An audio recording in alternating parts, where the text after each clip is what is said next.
Bonjour et bienvenue pour cette 8e émission consacrée à l'heure.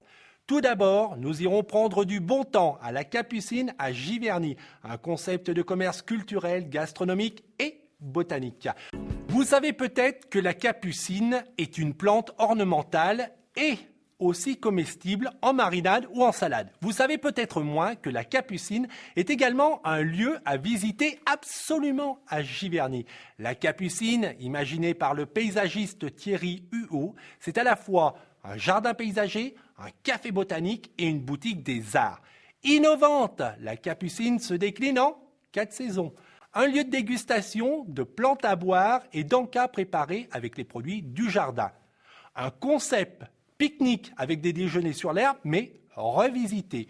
Une boutique proposant un inventaire à la Prévert d'objets sur le thème du végétal et des fleurs.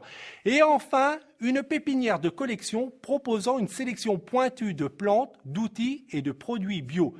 Vous allez saisir tous ces concepts en regardant le reportage qui suit de Vincent Chaube.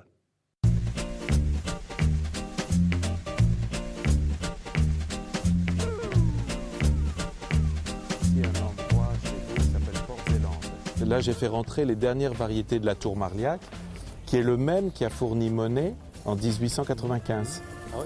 Donc c'est ça qui est marrant, on a le même fournisseur. Ici, ça s'est fait sur une opportunité, c'est-à-dire que je vis ici depuis 25 ans et je me disais qu'il y avait quelque chose sûrement à faire de sensible, de bucolique. Alors le concept de la Capucine, c'est de réunir en un même lieu finalement tous ceux qui sont inspirés par le végétal. C'est à la fois un lieu qui comprendra donc une boutique des arts associés, une quinzaine d'artistes travaillent avec, je dirais, une sensibilité particulière au végétal qui les anime. La deuxième partie, c'est l'unité de restauration, avec, je dirais, les créations du chef, les créations du moment, à la fois des fleurs, des produits qui sont directement issus du maraîchage et de l'horticulture.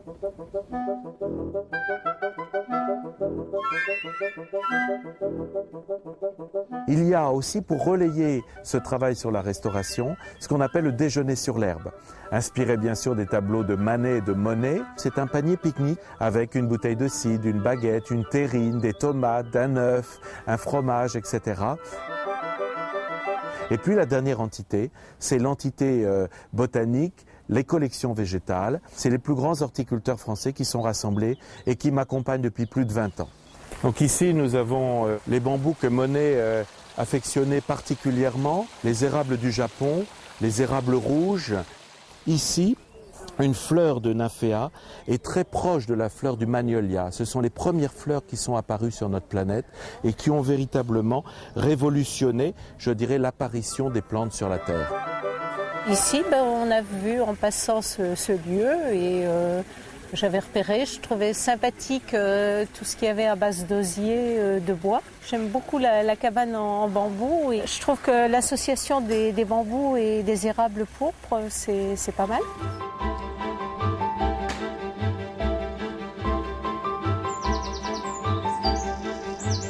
Les gens veulent, dans un pôle touristique, comprendre ce qui se passe, pouvoir venir en famille, pouvoir se poser dans un jardin, pouvoir découvrir finalement les éléments du terroir. Tout ce qui est ici, dans la Capucine, vient compléter l'offre actuelle.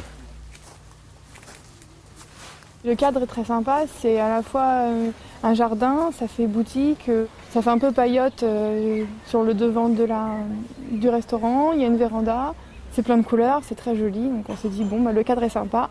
On s'arrête, c'est juste à côté du jardin, c'est impeccable. Nous sommes dans une histoire, nous sommes dans un village qui a plus de 1000 ans d'âge. Nous sortons du jardin de Monet qui lui-même est une histoire dans l'histoire. Et donc je me disais qu'il y avait sûrement quelque chose à raconter, une explication à leur donner pour que finalement leur aventure soit complète et qu'ils sortent du village en disant on a connu un peu de la Normandie, on a connu un peu de l'horticulture et du terroir français et finalement on a découvert beaucoup d'artistes qui dans le sillage de Monet finalement se sont inscrits et ont continué à créer. La Capucine organise de nombreux événements. Pour connaître l'actualité de la Capucine ou récolter des informations pratiques sur ce lieu, www.la-capucine.com. On continue notre balade euroise en images.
Nous allons conclure cette émission euroise en vous rappelant quelques sites internet. Tout d'abord, www.eure-en-ligne.fr pour connaître l'actualité du département de l'Eure.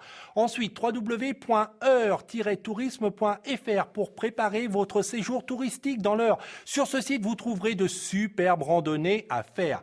Et enfin, www.demain.fr pour revoir les reportages de cette émission. Merci grandement de votre fidélité. En attendant l'heure de se retrouver, je vous souhaite une plaisante et heureuse semaine. Au revoir.